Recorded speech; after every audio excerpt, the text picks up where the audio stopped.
This episode of the podcast is brought to you by Wahid Invest, revolutionizing halal invest. Assalamu alaikum guys, this episode of the podcast is brought to you by Wahid Invest. Wahid Invest is a crazy cool platform who support this podcast, and it basically is an amazing solution for the Muslim.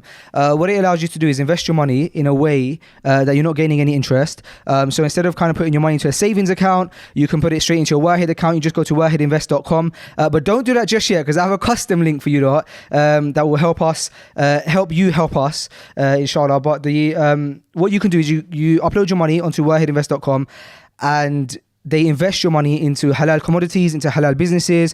You might be saying, how do I know that the business is halal? They have a Sharia compliance board, and they also have compliance boards to check if the companies are running in a halal way, if they're making the decisions in the right way. And you can check all that out on their FAQs. You want to just head over to freshlygrounded.com/Wahid. That's the link, freshlygrounded.com/Wahid. Wahid Invest have helped thousands of people invest their money into halal portfolios, and now they've come to the UK. You can sign up with as little as £100, invest your money instantly, and get going. So check it out, freshlygrounded.com/Wahid. This episode is also brought to you by Qibla Tours. Guys, the Hajj season is coming, and it's an obligation amongst all of us to head over to Hajj, and this is probably genuinely the cheapest package I've ever found. And I'll be honest, I mentioned, I think it's in this episode or the one just before that, I have intention, inshallah, to go this year. Whether that will happen or not, I don't know. But if I do go, I will be going with Qibla Tours, inshallah. And their packages, I think, just around £4,600. You can pay in installments. You can sign up, I think, with just £100 as a deposit. So head over to qiblatours.com or 2019 Hajj. That's 2019hajj.com. Fill in your details, and a brother will get to you. Guys, also, we're about to hit our 100th episode. Alhamdulillah, 100 episodes of Freshly Grounded. You guys have been with us from the start, and we're doing a live event. We're going to have Muslim Bilal. We're going to have Healthy Mindset, Silverback AJ. We've got Jibril Hanzo. It's going to be an awesome event. We just spoke to an amazing charity partner who have just jumped on board. We're going to be doing it alongside Muntada Aid. That's an exclusive for you guys. Nobody knows that yet, but now everyone knows. So guys, go get your tickets at freshlygrounded.com/live. It's open to everyone. Men, women, families, everyone come down. Actually, it's not open to everyone, because I think you have to be over, I think it's over 15 to come, because it's going to be adults talking adult stuff, guys. But please do come down. Everyone will be there. Omar's going to be there, inshallah. The whole crew, the whole team will be there, and we're going to have an amazing time. So it's £10 a ticket. And yeah, also, guys, final announcement, my February workshop for podcasting is in 2 weeks time, February the 24th. There's a few seats available, and I'm happy to announce that the location that we're doing it at, alhamdulillah, we've had a great response, and we've managed to lock down Fulham FC. And I don't know if you're a Fulham supporter or not, but we're going to be we're going to be doing the workshop in Fulham at their football club. We've got an amazing venue, amazing location that looks out onto the football stadium. So do come down, and you can get all of that information at podcastworkshop.co.uk. Come down and learn how to basically monetize, how to start a podcast, how to publish it on iTunes from scratch with no prior knowledge, and you get a little booklet with it too. Wow. With that being said, guys, this episode is with Yusha Evans. He's a regular on podcast every time he's down from America. He's touched the hearts of thousands of people. Many people, I think our own producer Nate took his shahada kind of after seeing a lot of his videos. So he's had a kind of a big impact on loads of people. And he's blessed us with his presence again on his podcast. So he really does need no further introduction. Brothers and sisters, this is Yusha Evans. Let's get into it. And welcome to Freshly Grounded, the brand new podcast by best friends Faisu and Sam. Huh? I said welcome to Freshly Grounded, After that bit. the brand new podcast And after that bit? by best friends Faisu and Sam. Really? Yeah, so do you juice back at home? Hmm? Do you juice back at home? I need to personally start. It's something that like I've been pressed upon. Okay. You know what I mean? I need to start juicing. So I'm planning on doing that, inshallah ta'ala. But I do like juices. But I'm absolutely obsessed with juicing. Ever since it's good, alhamdulillah. Yeah, Sam got me into it, and I'm obsessed with it, man. I have a juicer at home, and at the time, I just went to Tesco and I paid £30. This was like this is literally 2 years ago when we first started Freshly Grounded. I went to Tesco, paid £30 for a juicer, brought it home. I started juicing, man. I stole his recipes from 59 and I just like copied his menu down. I stole his recipes and and now I'm just obsessed with it. To this day, I'm like just making juices and I love them, man. And it's the only way I get fruit and veg in my body because I don't really eat fruit and veg. And so to get it in this way... It's basically the same. Yeah. When you're juicing it, you're getting the same nutrients and stuff like that. But yeah, it is something especially now that I'm recovered from my surgery and stuff like that, I plan to take my health back to, that next level. I have a couple small surgeries that need to be performed, and then by summertime I should be, inshallah ta'ala, ready to, get my health back, inshallah. Inshallah. But I'd have to do it I get up very early every day. That's kind of like my thing. I get up early in the morning. So if I want to juice, I'll have to juice the night before. I'm not going to be up at 5:30 in the morning. I can't juice in the morning either. I'll break my household up. Yeah, I have to do it the night before and put it in the fridge. That'd probably be the most convenient for me too, because I know myself. I'll get up in the morning and be like, That's long, yeah. Because it's a lengthy process, but I find it so what's the word? Not hypnotizing. It's like methodical and meditative, man. I don't like anyone therapeutic. bothering. Yeah, so I don't like anyone bothering me while I'm juicing. I get my chalkboard out, grab my fruits and my veg. I'm just slicing and cutting and enjoying. It's my thing, man. I'm just while I'm doing it, I'm just thinking and I'm just in free thought, and then I'm juicing and then the other satisfaction that I get out of it is giving it to other people and then them really enjoying the juice, converting them to the juicing. Yeah, well, not converting them, but then being oh, that's a really nice juice. It's yes. My brother is really into cooking, right? He loves cooking. And I said to him, you put so much effort into cooking. What do you like about it? And he said, to be honest, the thing that I like the most about cooking is the satisfaction of feeding someone and them enjoying what you've made.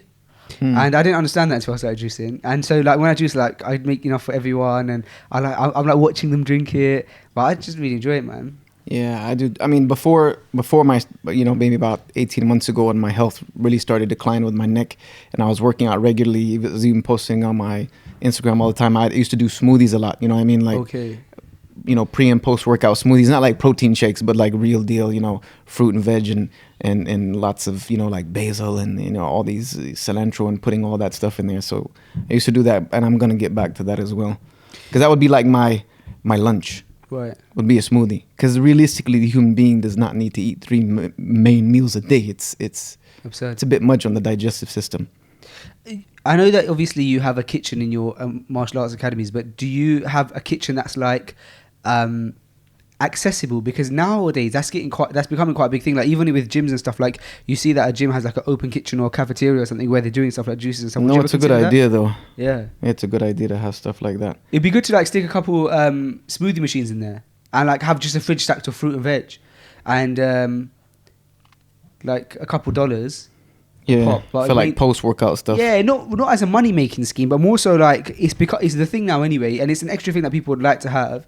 I know you obviously train a lot of children and stuff, so that the parents would like it. I think that's an amazing shout, man. The people who do it amazingly, I think I told you about them before, is On It. Have you seen On It Academy in Texas? Yeah, I've heard it. Yeah, seen it. Yeah, you have to go. That's your neck of the woods. It's in Austin. Texas is the other side of the neck of the woods, but really? Still your neck of the woods. It's the same country. But as in you're from the South. It's like saying Scotland's neck of the woods. But you're from the South. I'm from the South, yeah. Originally. But the South is also huge. Really?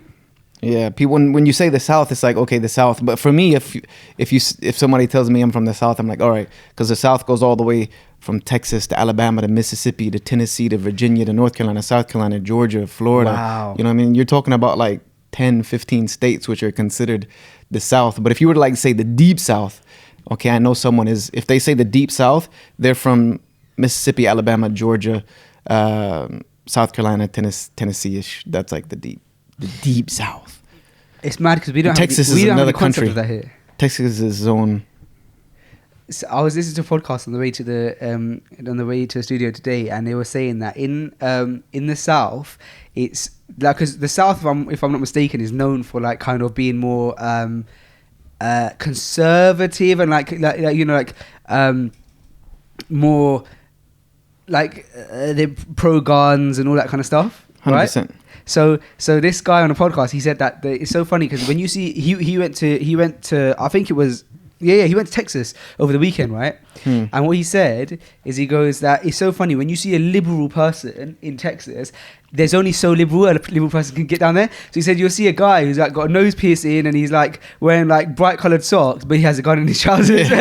So he was like, we're about like expressing yourself, free speech, but pro gun laws. Like, so he said that's as liberal as you can get out there. There's a limit, but Texas is an independent country nearly. You know how long it takes to drive from one point of Texas to the other. From side to side is like 10, 11 hours. No way.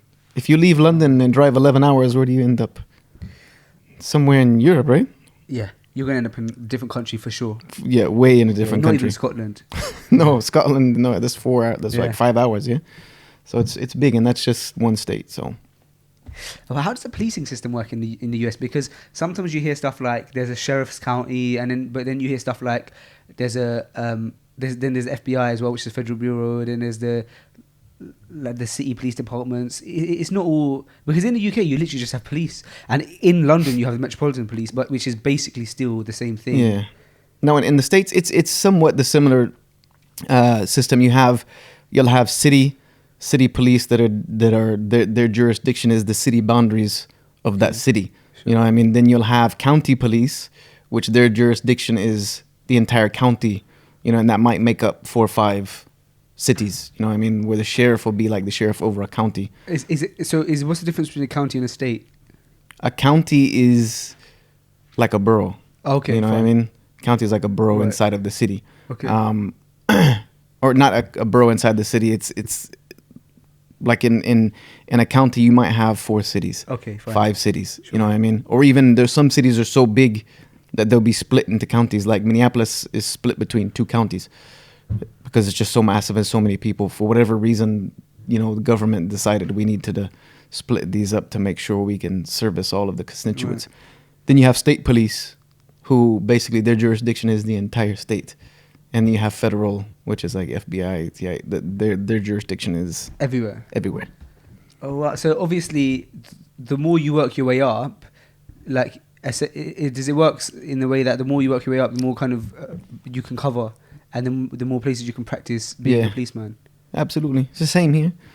Like, a rookie London Met Police might be like a charge of a couple square blocks. Right. This is, then the more you go, the more responsibility you're given. Yeah. And then you have somebody who's the sheriff, like he's like the top man of the city or the county or what have you. Nice, man. And then it goes up and up and up, and the highest law enforcement in the States is the Attorney General. Whoever's the Attorney General, he's the top he or she is the top law enforcement Of that state? officer of the country. Oh, so there's one Attorney General. One Attorney General. Okay. So Like I think it's now it was guy Jeff Sessions. Oh, Jeff Sessions is Attorney General. Okay. He's the head law enforcement. Right, that makes a lot of sense. That means he's over all police, FBI. So he could get away with anything. Yeah. Really, if you're the head Pretty of the much. police, you could do what you like, really. There was a guy in my high school, and his dad was the head of police. No, his dad was the next in line to be the head of police in total of the whole of London. And so I was just thinking to myself, like, you must be able to really, like, if you get in trouble, you could just, one of those ones where you can actually just say, do you know who my dad is? And you can get away with almost anything. Yeah, of course. That's the way power works. It's about isn't who it? you know, innit? It's about who you know.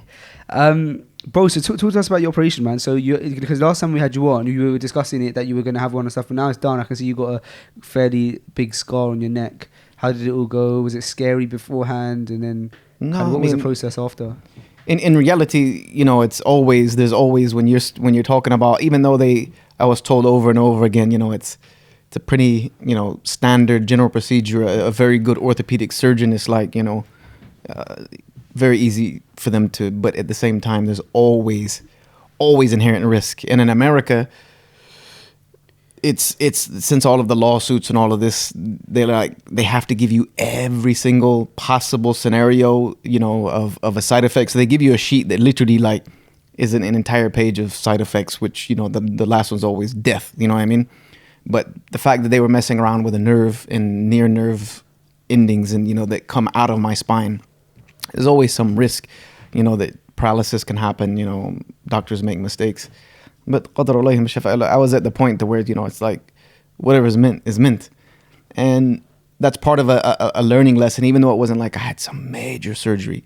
It was a major orthopedic surgery, but I came to the realization and learned the lesson that, look, whatever is meant to be will be, and it's all for some hukm from Allah subhanahu wa ta'ala. For instance, when we see like the story of Musa and Khidr, there's so much learning from that for us that we don't pick up from it. We see it as an amazing story, but part of it we don't realize is what Allah Jalla wa Ala was teaching Musa.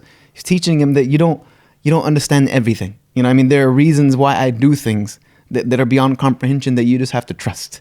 He couldn't comprehend why is Khidr killing this boy? Why is he building this wall? Why is he sinking this ship?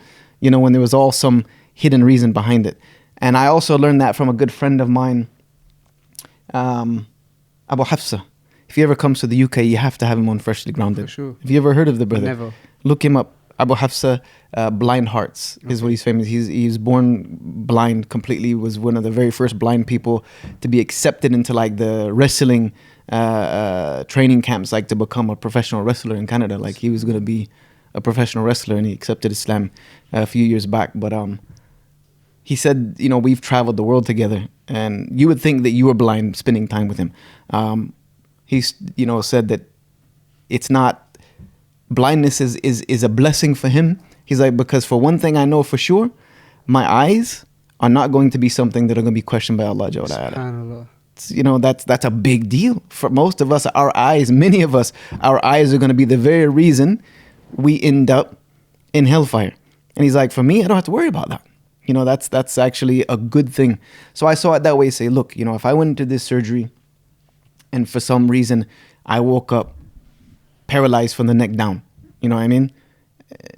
there has to be some reason and logic behind that. Maybe Allah Jalla wa Ala, because one thing that we know from our aqeedah as a Muslim is that not only does Allah know the future, He knows all possible futures, if that makes sense. That's beyond our real comprehension. That not only does He know what will happen, He knows every possible could happen. And that's just it's ridiculous to think that we try to comprehend or try to doubt, things that Allah Jalla wa Ala does.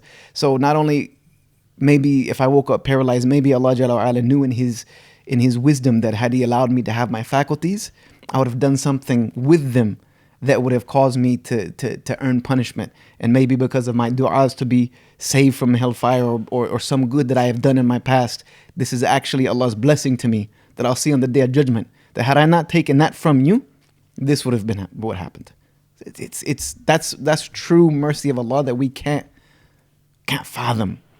And that's part of why, Islam is one of the best cures for like depression, anxiety, and things of this nature. Because when you really understand the plan of Allah and how He does things, you don't worry. Right, but I suppose it's about like really being able to put your trust in Him as well, and thinking to yourself like, this is, like you're saying, this is for the better, because He knows of all possible scenarios, and this is what's best for me. Yeah, whatever does happen, that was going to be the best result for you. If you are someone who believes and trusts in Allah, then you know that outcome is best.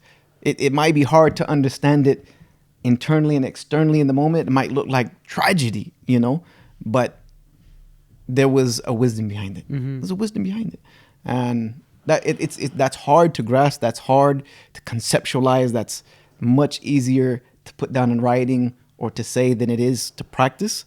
But it's one of those things that when you do kind of force yourself to practice it, because you have at the end of the day, you have to submit to the fact that you're going to submit to the will of Allah regardless. You either trust it or you don't. The outcome is still going to be exactly the same. So when you kind of learn that realization that, hold on a second, this ride is going where it's going anyway. Yeah. The best thing for me to do is just sit back and trust, where the plan is going, and be thankful for that. There's quite a few things that I learned, alhamdulillah, after having some time, off from the road. And, actually, I think after my surgery was like the first time I've been home for a quarter of a year. I was gonna say, so were you able to drive or anything like that for first bit? Not for the very first bit. I wore a neck brace for 6 weeks, so even when I Okay. was able to drive, it's quite tedious to drive with a full neck collar on. You know what I mean? You can't turn left, right, or anything. So I was able to, but for a while I was just home. Were you on heavy drugs? Yeah, I was on pain medication. Okay. That was probably, and I've discussed this on my social media, the worst part of the entire illness, surgery, injury, recovery was the medicine. Why? Pharmaceuticals. They're evil. Yeah. You know, I was on, because the pain did get pretty drastic, and it got to a point to where I knew that if I wanted to keep going at the pace I was going until surgery, I had to have some form, you know, I mean, it was just, that was a decision I came to personally, which in hindsight is 2020. I would not do it again, but I was... Really? No, I wouldn't do it again. I was put on opiates. You know what I mean? The reality of how easily opiates are prescribed these days, even though I did have somewhat of a serious injury, but it just seemed to be too easy, you know, like began with something called hydrocodone, you know, which is like a Vicodin or a Norco or whatever. And after a while, your body builds up some tolerance and resistance to that, so you have to take more and more. And then eventually, the doctor said you're taking too much because that medicine's mixed with acetaminophen, or what would be called paracetamol here, which is very detrimental to the liver to process. Paracetamol? Yeah. No way. It's terrible for your liver. Really? No. Yeah. It does, for your liver to process the paracetamol out of your body. It is very detrimental. You get paracetamol for like, I think like in some shops here, you get paracetamol for like 15p. Yeah, it's very cheap. It's very cheap, but if you read the warnings, there's also a limit to the amount of milligrams that you should take daily, because there's only a certain amount that your system can flush out. After that, damage starts being done. So I had started to reach the limit of, I was getting very close to the limit of acetaminophen that I should take every day to be able to mix it with the hydrocodone. So the next step was straight to oxycodone. Wow. It was just like, there was no like, okay, let's try this. It's just, the worst. I mean, basically that's morphine, you know what I mean, in a pill form. So I was on that. Was it addictive? 100%. No, to you? Yeah, 100%. But you're like, It doesn't matter. There's physiological. You seem like you're quite like independent and strong, and you can say, I'm not going to get addicted to this. Like, whereas some people have an addictive personality, like myself. Like, I wouldn't even risk going on that medication because of how addictive my personality is. But then again, I haven't experienced that pain. But so, what were you experiencing? It's not a mental addiction that I struggled with. It was the physiological addiction dependence that your body, when your brain is remapped and your pain receptors are remapped by that medication. That's what they do. They remap the way your body or your brain processes pain receptors in the way that those go back and forth. So your body wanted it? Yeah. And I actually at one point stopped taking it stone cold. Like, there came a point where I was like, I'm stronger than this. I can imagine that's something you would do. And so I stopped cold turkey from taking. I was up to taking maybe 30 milligrams of oxycodone a day, and I said, you know what, I'm done. And that was on a Friday morning. I said, I'm going to start on a Friday. Alhamdulillah, I'm off of this medicine. And on, I think it was Monday. A couple days. It was a struggle, couple days, and then I started feeling great on Sunday. Alhamdulillah. And then on Monday, my brain had a complete just meltdown. No. I started feeling ill in the evening, and I said, I'm going to go up and just lay down. And I actually took a sleeping pill. So I said, I'm just going to sleep this out. This is probably as rough as it's going to get. Within an hour, I was laying on the bathroom floor, sweating, shaking, convulsing. I was cold. I was freezing, but I was literally drenched in sweat. Like I had been in the bath and was making a pool of sweat on the floor. And if if it had not been for the fact that, you know, my wife came up and saw the condition I was in, and I still had some medicine to take, we'd had to call 911. So I actually had to go back on the oxycodone and then go through a step down plan with my doctor to go from, you know, 8 a day to 7 a day to 6, 5, 4, 3, 2, 1. So that was a result of you basically jumping straight off of it. Yeah, and I had been told from the beginning not to do so. You know what I mean? But you just was like, I don't want to be dependent on it. No, I'm not going to be dependent on it. And I you know, and I was, you know, they tell you not to do so, but it's all kind of, they want you on this medicine. So I was like, you know what? I'm stronger than that. But no, it was actually what I did was very dangerous. And when my doctor found out, and yeah, I got a swift talking to. So you say in hindsight that you wouldn't have taken it, but I'd have dealt with the pain. The pain, really, was it? So now you think you could have handled the pain without it?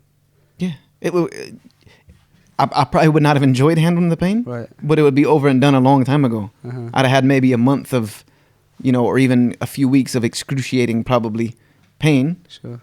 But then I would have been. Instead, it was 6, 7, 8 months of, you know, being on opiates and learning how to actually function. You know, as because I still had to function, I still had to travel, I still had to give talks, so I had to learn how to function like that and become my new normal to then getting off of it. It's not a good thing. So it's like do people use opiates as like is that a recreational drug people use? Do people use it as recreation as well? 100%. It's wow, and they just prescribed it straight to you without. Yeah, people use it recreationally because it is mood altering. It is kind of, it gives you like a euphoric feeling. You know what I mean? It's a high, you know what I mean? Right. It's the same as heroin, the same as opium.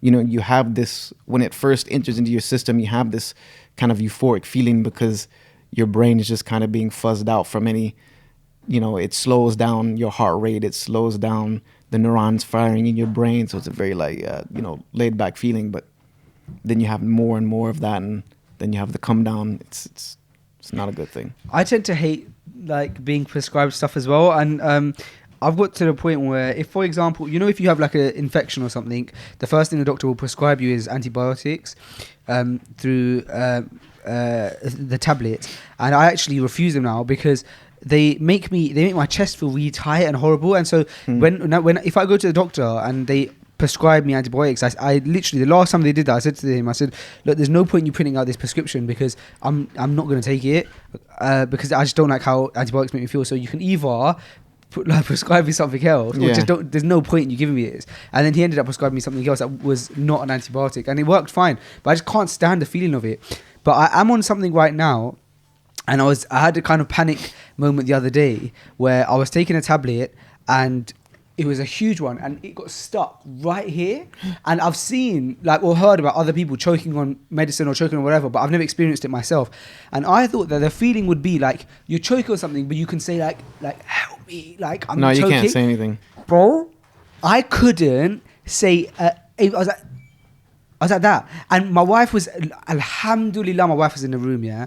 But I was like, and I started panicking, I just went in a panic attack. I was like I couldn't breathe, nothing in, out. I was just confusing, and I like my hand was shaking. I managed to get the water, and I the water spilled all over my head. I was trying to juggle the water, and then nothing was happening. And I know, and bless her, she started panicking, I don't know what to do. And I know that the best thing to obviously do is to smack someone's back, right? Yeah. But I didn't have time to explain to her to start, so I started punching myself in the chest, not knowing it helped, but alhamdulillah that helped. Alhamdulillah. And even though that all in all was about 15 seconds, bro, it was the scariest 15 seconds of my life. Have you ever choked before? You know when you have, sometimes when you eat, like perhaps maybe when I have dry foods, like if I just have potatoes or something, I get stuck, because you're not moisturized like your throat, whatever it is, and you're stuck in that feeling, and then you got to drink water to get it down. That I hate. Yeah, I've had that. Yeah, and then when you try to drink the water, it actually feels like it's not gonna push it down. That's a very. Dude, we are really. The reality of every human life is that it is here by a thread, literally. You know what I mean? Like literally, the weakness of our lives is so easy that it's just, that's it. You could be gone, and it could be something so minor, so simple, so everyday, reason that now you're just not here anymore. SubhanAllah, that's very true. So okay, so you got your 3 months rest, and then alhamdulillah you started kind of. Are you back doing martial arts, or is that No, I'm not.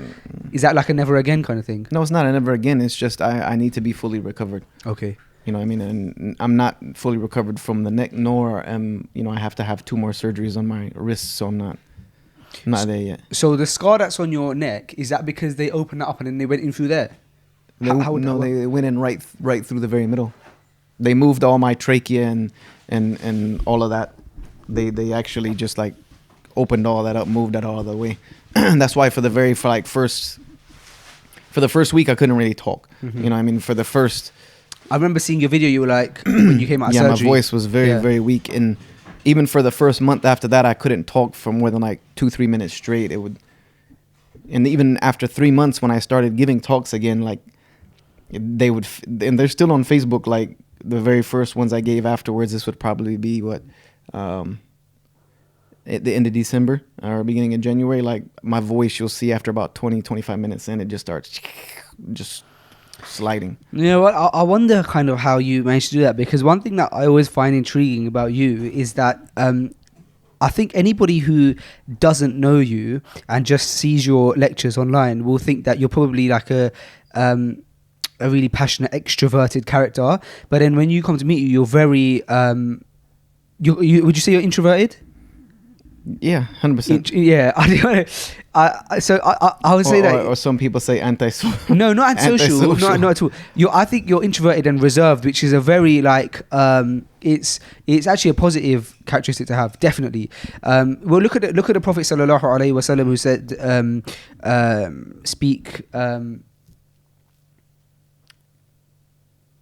speak only when you have something good to say. Well, my natural disposition, people, and that's the thing, is that there's I don't know many people who've known me for my whole life. You know what I mean? Like all of my friends that I had in South Carolina before into Islam and stuff like that. Like I'm not really. I've spoken to a few of them on Facebook who have found me, but we're not like, we don't have talk or I've tried to talk to them and conversate with them, but it's a whole different thing. But if anyone had known me kind of before Islam, you would never expect this guy's gonna be a public speaker. You know what I mean? I was the most quiet person in the room. I sometimes people told me I was kind of scary quiet. You know what I mean? Just too quiet. Like, what is this guy? You're intimidating, thinking? You have an intimidating persona. So I was very quiet. I'm an observer. That's just the type of person I am. I like watching people, not in some creepy, sense, but I'm just someone who observes and thinks, and I'm not the first person to be the one speaking in a group gathering and stuff like that.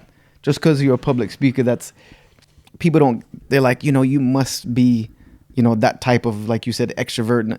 No, when you're in front of a microphone, it's a different platform. It's almost like it's just you in this bubble. You know what I mean? Yeah, because when there's so many people in front of you, you can't actually see individual. You see it as one big group, thing. Yeah, it's easier to talk to 10,000 people for me than to talk to 2. You know what I mean? That's the most difficult. Like to give a talk and you show up and there's 3 brothers in the masjid, it's like, oh, this is gonna be tough. This is gonna be rough. You know what I mean? But if there's 300, there's a lot of energy. We're not gonna try to get all esoterical and mystical here, but human beings are made of energy. Our physical makeup is energy. Sure. And we give off energy. It's just realistic. So you vibe off of the audience and the type of audience and things of that nature. It's just quite different. Yeah. So my point in saying that was that when you see your lectures, you're so passionate and you really give it, like, and you can see that what you're saying, you have like kind of some conviction, right? And you're very, very passionate about it. And where does that come from? Is that outside of kind of feeding off of the energy of the audience and stuff? Is that just because what you're talking about, you prepare for it, you're passionate about it? And I know you mentioned in the past that you kind of think that everyone should stay in their lane, and you speak to yourself about you wanting to stay in your lane, and by doing that you like to speak about, for example, the other religions and Christianity and your journey. And I suppose because that is your journey, is that why you're so passionate about speaking about it? Yeah, I mean, I try to not only just stay in my lane, but I try, if I'm going to speak about something, I like for it to be something that has some meaning to me, some conviction to me. I mean, yes, I could sit and, we can do, more traditional teaching where it's very, monotone and mundane.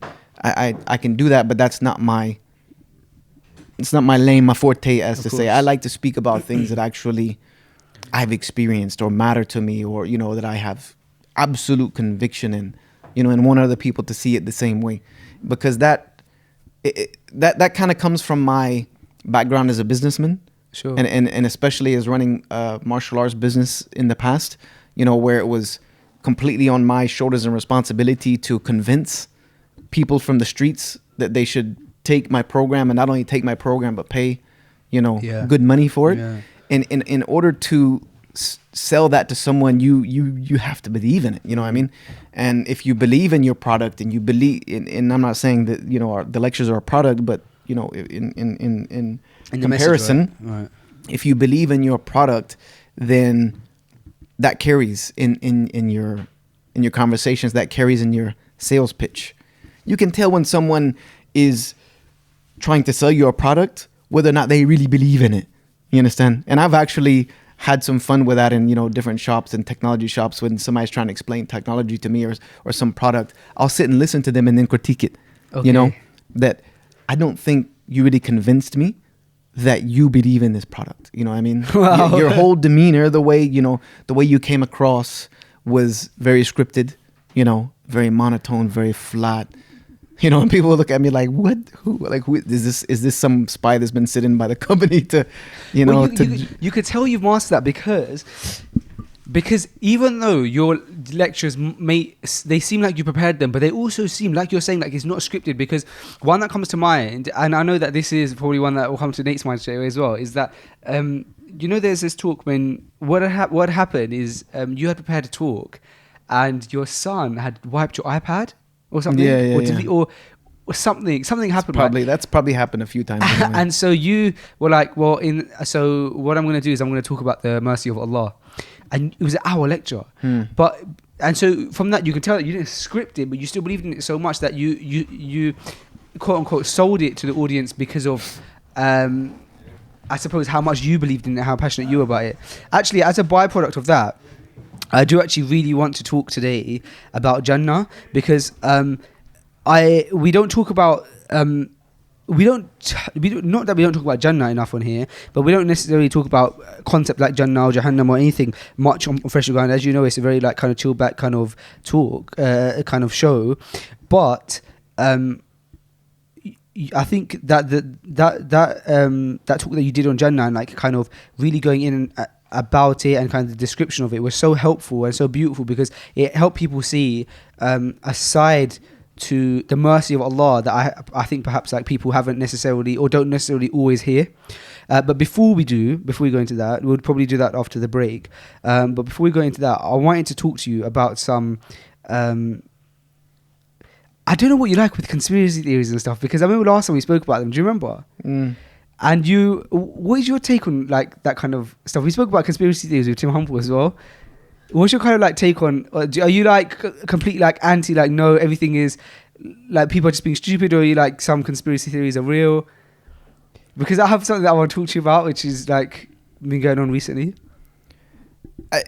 The whole term conspiracy theories is problematic to me. Okay. You know what I mean? Because it automatically gives off this impression that it's not real. It's not real. You're kind of, fringe thinking.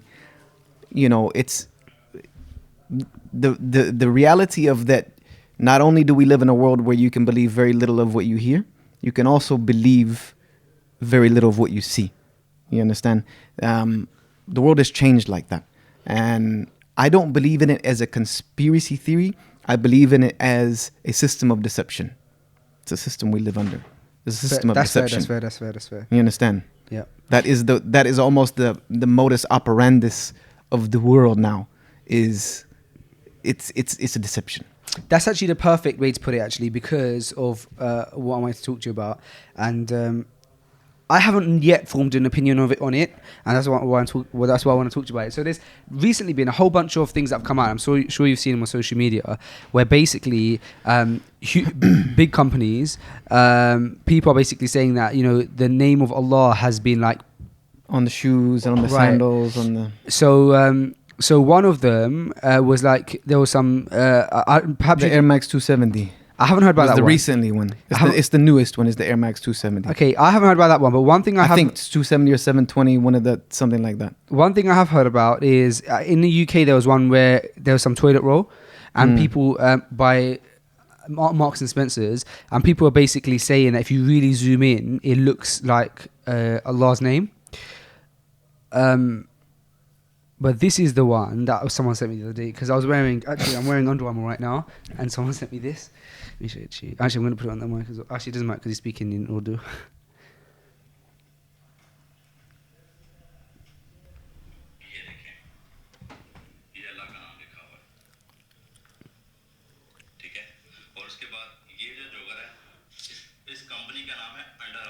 He's basically saying the company's going wrong. I mean, I'm sure you understand this, to be honest. No. So I'm going to show you the video again because I find it interesting how he managed to get that, right? Yeah. So it's on the back of the shoe, and now he's flipped it, and then obviously it looks like Allah's name. So just to give context to those listening who weren't able to see the video, basically there's a video going around of an Under Armour shoe, and underneath the shoe, basically the guy is like scraped off the part of the tread. The tread, and then he's like flipped over, and it does quite convincingly look like Allah's name, to be fair. Whereas normally, I'll be honest, bro, it's a stretch. Normally I say to people it's a bit of a stretch. Like, I don't say, but I've read comments where people have said, look, if we're looking for trying to piece something together and say it's Allah's name, then are we like making ourselves as Muslims look more like everyone's against this kind of thing, when sometimes it's not like it's hard, it's a stretch to say it's Allah's name. What's your opinion on this, on all of this kind of stuff? I wouldn't say I can give a general opinion about all of it, but it's one of those things where we have to look at what are we really trying to say? Are we saying now that Under Armour purposely somebody sat down, because this is what at the end of the day you might as well just flat out say it, that someone in Under Armour, some design, because it has to go way back to the design, right. some designer decided that look, and they knew how to do this so well to the framework, the name of Allah into a design backwards that's going to go on the bottom of a tread of a shoe. It's a long way out there. Is it possible? It's possible. Anything's possible, because you might have someone at design at any one of these major companies that just might have a problem with Muslims, might have an agenda, against Muslims, things of that nature. But then, can we go and say, okay, now this is concrete evidence that we should stay away from Under Armour? I just think that's stretching it a little bit. You understand? Because I think my stance was, I understand more so when people are saying, look, do you think that someone has really gone out of their way to do all of that? And also, you're right. So there, and then, but then someone commented underneath that comment and said, but this is what the trick of the shaitan is. It is to deceive, and is to make us feel like, and the shaitan has a much bigger role of deception that kind of goes high up. Yeah.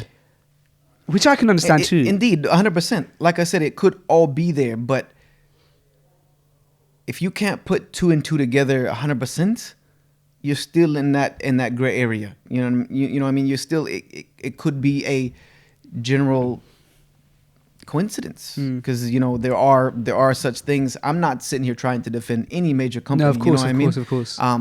But and the deception of shaitan is real. But if we try to chase down every one of these, you know what I mean? It's almost, it's a framework I'm looking for. Bruce Lee said something in one of his movies that, I think it was Enter the Dragon, when he was teaching one of his younger students, that you don't want to be looking at the stars and miss the moon in all its glory. You know what I mean? Like you're out there and, you know, looking in space and all, you know, and there's something big, beautiful, bright right in front of you. Because if you go down that road of let's look for every, way that any major company has disrespected Muslims and boycott them, that would literally, compound a lot of your time and effort and energy. Right. When at the end of the day, the very first hadith Imam Bukhari decided would be the framework of his entire work. He decided himself that the very first thing I want people to kind of get from my entire work is where Umar said, the Prophet ﷺ said, every action is based upon its intention. Every action. So are you telling me that even if that guy at Under Armour who decided to design that shoe and flipped Allah's name upside down under it, and I bought that shoe, unknowingly wore it for years and years, Allah Jalla wa Ala on the Day of Judgment is going to be like, didn't you know? You know what I mean? Right. That if you take your shoe off and rip the tread off and flipped it around backwards and looked at it, someone had put my name on it and you disrespected it. No, that person who designed that, if that was his intent, he will be dealt with by Allah subhanahu wa ta'ala. Right. And if I see that, okay, yes, this is like the name of Allah, maybe that particular shoe, yeah, let's kind of maybe, stay, that particular shoe might be problematic. But now am I going to write off Under Armour as a brand? No, because they have some conspiracy to disrespect the Muslims. It becomes a point to where we know as Muslims we always have enemies in this world, but not everybody's our enemy. You know, yeah. But we become a very parent. We become to appear on the outside like you guys are always the victim. You know what I mean? Concern. You're playing the victim card left, right, and center when there are real cases of Muslim victimization that are far more, atrocious and need to be dealt with than Under Armour or Nike or whatever, putting something on their product that might be disrespectful of Islam or Muslims in some way. It's a victim card that if we were, in living in a cushy world where Muslims were, top of the, food chain, and we were just, living lives of luxury and respect and all that good stuff, yeah, then we can maybe say, okay, these are small issues now we can address our attention to. Right. Which some people might say, oh, this name is not a small issue. It is a small issue when you compare the things that are happening. You have Muslims around the world who, Yemen is going through the worst famine in 100 years. You have people who are literally starving to death while we drink, juices, fancy juices. Right. You know what I mean? And you want to go hunting down major corporations and do what? Tell Muslims to boycott them? You might get a few that might listen into you. You think Under Armour is going to issue an apology or change its... You understand? There's also a picking and choosing your battles wisely. You know what I mean? Is this a battle that's worth taking right now? No, this is not it. We have other emergent issues. You have Muslim families right here in London sleeping in the streets tonight. Sisters being, attacked in public and disrespected in public and spat on public, and I want to talk about that towards the end of why I think a lot of this stuff is happening. But you have those types of issues and you want to spend 5-6 hours online searching Under Armour, Nike, Adidas, whatever, because every one of them has something. Well, let's talk about that now, because I don't want to forget that conversation, because I think it's an important one. Because we are seeing it a lot. We're seeing a kind of a rise in sisters getting attacked, and you do kind of have a fear for your wives and your sisters and your mothers as they kind of go out. They would say is more like Islamophobic violence, right? You know what I mean, or aggression. Sure. You could say yes, sisters being attacked, but it's happening. You saw the bus driver incident not too long ago in America. It's more of an Islamophobic aggression, that has been, kind of unleashed and unveiled because the temperament for that has been kind of more. What is the word I'm looking for? It's become more socially acceptable. Yeah. Well, is that why you think that it's rising, because it's becoming more socially acceptable? I think that's it's always been there. 95% of what you see now has always kind of been there,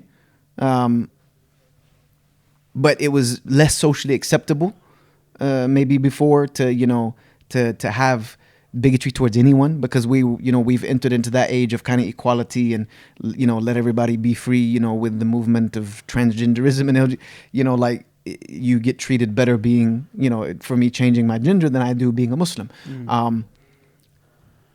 And we have politicians and people who have become into power who have kind of fueled that. So it's not like the fire it's not like they started the fire. You know what I mean? Like that famous, I forget whatever rock song, "We didn't start the fire." You know what I mean? It's been burning. They just been kind of feeding it and fueling it. But I don't blame most of that, to be honest with you. I'm quite radical in that sense. What do you mean? I blame us. Okay. I blame us, and I blame the generation before us in the West for a lot of the reason why you see Islamophobia today. That's interesting. Because if we had been doing our job for, let's say, the past 30 years, let's go major, terrorist attacks in anywhere in the West. 30 years ago, had we been doing our job in representing Islam publicly well, number one, with the theological dawah, explaining what Islam is. But even more so than that, because the theological da'wah, you can say brothers are doing. I can walk around London and see da'wah stalls on a regular basis. The theological da'wah is kind of like the guy standing, in the shop in Samsung selling you the latest S9, right, which, yeah. If he talks good enough, you can be sold to that product because it has a lot of benefits. But you have to also kind of go into the shop and it's... No, it's not that. It's our theological da'wah is fine because it's from Allah subhanahu wa ta'ala. Okay, you understand? And sure. it's not up to us. It's our job to deliver the package. The da'wah is like being the postman. Like he comes in, he hands you the package, he walks away. His job's done. He's done his job. He's going to get paid at the end of the day for the services you perform. This is da'wah. You hand off the package the way it was given to you from the sender, who is Allah Jalla wa Ala. What the receiver does with the package is between them and Allah. What I'm talking about is for 20, 30 years, we have not put any efforts into our communities. Okay. You understand? Yeah. There's been no effort to reform our communities. And I'm not talking about the Muslim community. I'm talking about there's been no effort by the Muslim community to reform London. And I'm not talking about by standing in the street screaming for Sharia. No. I'm talking about we have not cared about the general community. You understand? We don't care that there's a homelessness problem unless it affects the Muslim community. Right. We don't care that there's an alcohol problem unless it affects the Muslim community. We don't care that there's a drug addiction, poverty, whatever you want to call societal ill.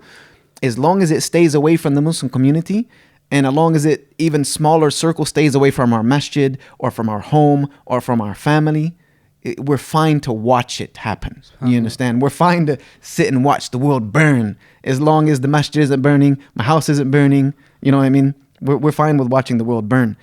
And because of that, Allah Jalla wa Ala has punished this ummah of the West. You understand? And this is nothing different that's happened to nations who came before us.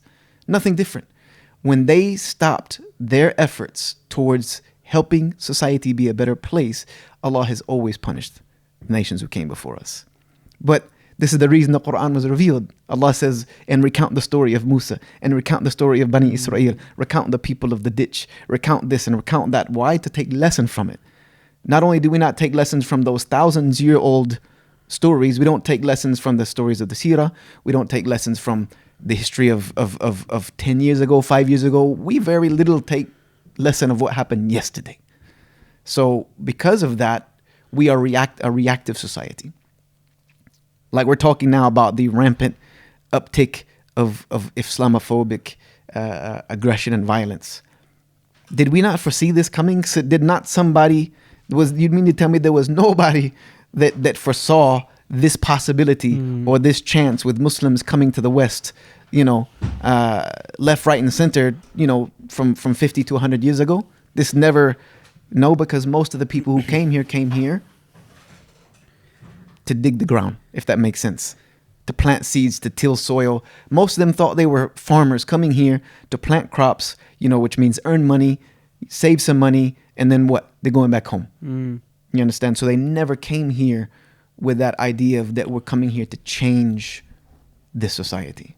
And that has affected this generation. And now you have a generation of youth who are coming up, taking hold of the religion. You know, religiosity amongst the Muslim community in the West has increased exponentially.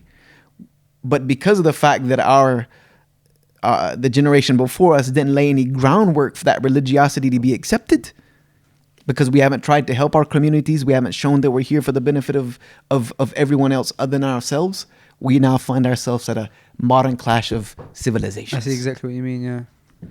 I see exactly what you mean. And I suppose even little things like basically not coming across as strangers, but coming across like people who are here to help the community in general grow. Even as little as, I know this is something that's used so often, but even something as little as kind of helping your neighbors goes such a long way, because you become, if everybody was to help their neighbors how we should, you'd be known as like the Muslims are they always like the trustworthy people with the neighbors. 100%. And it's funny because it also reminds you of we would be winning the war of public image. Right. We of course, and you know, the Prophet sallallahu alaihi wasallam being known as the trustworthy one, even by the non-Muslims at the time. Of course. They as many things as they accused him of, his character was never one of them. And they would trust him with their belongings when they would go away. Subhanallah. His character was never one. Even though they called him a magician, a soothsayer, a liar, all of these, but his general character of being trustworthy, of can you, even when the Meccans would be in complete war with him, they would seek to make treaties with him. If you see the treaty like Hudaybiyah and other things of that nature, there was never a question of will he keep his word. SubhanAllah. It's never that never came into question, which now would come into question that, okay, we make this agreement, you know, we now need to make some sub agreements to make sure that the agreement is fulfilled. There was never any of that. They knew his word would be as good as gold, and we're just not known like that. Why do we not put as much emphasis on character anymore, do you think? Do you think that everyone's so busy in their own lives, everyone's selfish, nafsi, or there's so many things that it could be, but character doesn't seem to be on the top of our list of things that we need to perfect? Because manners is a lost medium, akhi. You understand? Manners is a lost medium in the world today. And what I mean by that is it's a lost artistic medium, because manners is an art. It is an art form. No question, have no doubt about the fact that living a mannered life is an art form. It takes delicate balance. And we live in a world today where that's no longer respected. No longer respected to have manners. You know, if you actually have manners and say please or thank you or open a door for someone or for a lady, or people look at you like, wow, this good, you know, where's this guy come from? Or sometimes this even guy must be from another planet. Nowadays, it can sometimes even come across as rude. Like, yeah. The things that you don't think I can open my own door? Yeah. You know what I mean? It's almost it's a lost medium. And I also think some of it is due to the fact of our busy life and our laziness, because it takes effort to have manners. It does. Anyone can be, forgive my expression, but anyone can be an ass. You know what I mean? It doesn't take a whole lot. And I've learned that the Muslim world is just as bad. There's no, even in the Muslim world. When I've traveled the Muslim world and I've lived in parts of the Muslim world. When I lived in Egypt, manners got you nowhere. You know what I mean? Who got the attention was the loudest, most obnoxious, you know what I mean, person in there. If I wanted to go into a busy shop and get attention, I couldn't go and say, you know, you get walked all over. But if I walk in with a boisterous, loud American accent and smack something off the counter and say, hey, you know what I mean? They're gonna give you attention. Hey, what this guy's going on? It's just it's a horrible thing that we've fallen into, but it is a lost medium. But for me, I was born and raised in the South, and one thing that anyone who's ever been to the southern or the southeast part of the United States will know that yes, there's rednecks, there's racism, it's conservative, gun-toting, but manners trump everything. Manners trump everything. I've heard that. Everything. Yeah, one thing. When traveling with my family, is one of the first things and my wife said to me was like, wow, like mannerism in the South is just, you know, a man will see. Have you taken your family to the South? Yeah. A man will see a woman walking towards a door. He's not even going in that. He'll run ahead of her on the sidewalk, you know, to go and open the door. You know, someone said this to me, bro. I was in Atlanta last week, and someone told me that exact thing in the car. Because I said I came from New York to Atlanta, and they said in New York they won't do that. They said one of the main things in the South is that they're aware of people's like. The thing Is Atlanta in the South? Yeah. And I saw that experience. Like, it's crazy. Or if you see someone in the morning, you know, like let's say you cross paths of someone, you're standing in line to get coffee or whatever, you have a conversation. Hi, how are you doing? You know, I mean, decent day today. You know, you'll actually, you know, as if you would see two people here that know each other, you'd have that conversation with a stranger. You try to start that conversation on the train here. People think you're weird. With a randomer, they're gonna look at you like there is something wrong. They'll with get this off guy. the next stop. Oh, absolutely, bro. You know, when I was in when I lived in Cardiff, which is in Wales, there's about 2.5-3 hours out from where we are right now. Exactly the same, man. Like, I got so used to just walking in a shop while I'm in a queue to get something, to have a conversation with whether it's an elderly lady, whether it's someone my age, anyone. It's just like you end up having a conversation about, and like you have a really nice conversation as well, and then you walk out and everyone's just so friendly, everyone's smiling. Hey, how you doing? You're definitely right. That's definitely been lost, especially in London when you compare it to cities outside of London, and. I was actually I think I've told a few people this, but you know Hamza Zortis, when he was here for the podcast, he did something, right, that changed, like that spoke so many volumes to me, but I guarantee to this day doesn't even know that he did it, didn't realize that he does it, and it speaks so much about his character. What happened is, so just like we were here now, we walked over to the lift, right, and when he was leaving, and so he's standing by the lift, and we're talking just like this. He's having a really passionate conversation with me. So let's say I'm Hamza and you're me, so he's talking to me like this, and then a lady comes down who's also like comes to wait by the lift, right? And what he does now is the smallest thing, but he just spoke volumes. Like I said, he's talking to me. He realizes that somebody else is calm. He looks at her, smiles, says, "Hey, how you doing?" and then carries on my conversation with me. That's all he did. Nothing else. He didn't get in like a deep conversation, but acknowledging that someone else exists and giving him a smile and then carrying on the conversation, it makes the person not feel awkward. And also, we were clearly two Muslim guys having a chat, like, clearly, because we look Muslim. And so for someone that's one extra person now who probably doesn't think that we're weird, because he literally, or at least not all of you are weird, right? You know what I mean, because bro, that speaks for just. And now, bro, because when I for go the in two the Muslims lift, that have manners, there's 200 that don't. but bro, what I'm saying is now that that was great, like nasiha for me, because now when I go into the lift, bro, hey, how's it going? And then I get like, I feel like I have to now, because I saw the impact that it had, like such a small action but such a big impact. Someone's face lights up over it. So I think that leaving little bits of character, like you're just mentioning now, they really do speak volumes, man. It's difficult for me because I grew up in the South, where that was kind of, it was just second nature to now, you know, traveling the world and just having to get used to that's not how things are, because it's just the way I was raised, you know. Do you think that you've hardened now because you've traveled and stuff? A bit, yeah, a bit. You know, for sure. Because when I've gone back to South Carolina, I've been back to my hometown.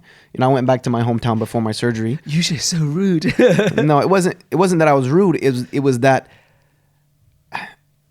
I felt, I didn't feel out of place, but I felt like I'm back home. Like, this feels so different to me, but it feels so comforting. Like, you know, I'm ordering some food and like this guy's asking me about my, you know, how's your day going? You know, what do you think about the football game this Saturday? You know, he's actually like having a physical conversation with me, and he's not doing it just because it's business. Like these people who sell things, like, you know, you have to, no, he's actually having a genuine conversation with me. It's like, wow, it's so comforting, you know, but it's so rare to find that outside of there, you know, anywhere else is very rare. How often do you go back to the South? When I can. But I imagine that because America's a humongous country, so I imagine that it's not just like you can't just pop back. No, it's not just popping on the street. Yeah, it's a flight and a process. And well, and how do your kids find the South? They're not really old enough to see those nuances. Oh, really? As of yet, So it's just the same kind of thing. Yeah. Alhamdulillah. Let's take a quick break, and then we'll get straight back into the episode, inshallah. Guys, just before we head back into the podcast, I just want to take a quick break to let you know about our sponsors at Wahid Invest. Wahid Invest is a awesome company who look after us here on Freshly Grounded and who are looking after you guys as well. Invest your money, guys, and put your savings into an account that doesn't gain interest. You just upload your money into your Wahid account by going to freshlygrounded.com/Wahid, and they invest your money into companies that work in a halal way. They don't invest your money into companies that deal with riba, that deal with adult films, alcohol, tobacco, and they have a Sharia compliance board that checks all of that. So just head over to freshlygrounded.com/Wahid. Wahid Invest have helped hundreds and thousands of people, not hundreds and thousands, I'm not sure about that figure, but I mean hundreds and thousands of people invest their money into halal portfolios, and now they've come to the UK. You can invest with as little as £100, get your account approved instantly, and get going. So guys, head over to freshlygrounded.com/Wahid, and let's get into the rest of the episode. Yeah, so Yusha, we're doing the 100th episode, inshallah, in April. Inshallah. And this is the poster. You saw the event on social media. What did you think? Yeah, so alhamdulillah, it's good. You think it would be a good event, right? It should be. It's meant to be like kind of like more just like Freshly Grounded. It's just like chilling, chatting kind of vibe. Yeah, just kind of. Yeah, it's nothing crazy. However, but with an audience and maybe questions. And yeah, but so one thing that we struggle with Freshly Grounded is that we don't really have much audience interaction, although we have such a loyal audience base. And so this event is the whole discussion is based on what the audience, like audience appreciation. The whole time, like the audience is gonna have a mic. There's gonna be people with mics in the audience, and they start the discussions and they say, what do you guys think about this? And then boom, we just go into discussion. Anyway, however, I want it to be a proper event, inshallah. I want it to be on a level of like other events that are non-Muslim, like mainstream events. So we've got these when you have the carnivals and stuff, you've got the bands, right? So we've got we've got a bunch of stuff. Like I want to go proper, man. So it's looking. Alhamdulillah, inshallah, it's going to be a good one. I'm really excited for it. When in April? April the 20th. So it was meant to be on April 13th, but Anthony Joshua might be fighting that night, and Lats is obviously on team Anthony Joshua. Yeah, figure that out. Okay, bro. So before we break, I mentioned that I wanted to re-speak to you about Jannah. Reason being is because of this lecture that you done a few years back in Norway, and for the listeners who are listening to this, perhaps they haven't heard that lecture. I really want to talk about one specific thing, and that is what you mentioned on there, which was so inspiring, and it was called the Day of Increase. Was it? Yeah, the Day of Increase. So what is the Day of Increase? And maybe you probably have to give a lot of prequel to this, but it is a podcast, so you do have all of the time in the world to do so. Well, the first and foremost, none of even though I'm delivering it, none of it's my words. Right. You know what I mean? This was all taken from writings of Ibn al-Qayyim Jawzi rahimahullah ta'ala, which he collected from relevant hadith about Jannah and compiled them in kind of a story. You understand? This is some of the beauty that we have from the ulama of the past, especially some of the big names like Ibn al-Qayyim, who we know was the chief student of Shaykh al-Islam Ibn Taymiyyah rahimahullah. But Ibn al-Qayyim was more of Ibn Taymiyyah was the theologian, you know what I mean, the aqidah specialist, the defender of the sunnah, etc., so on and so forth.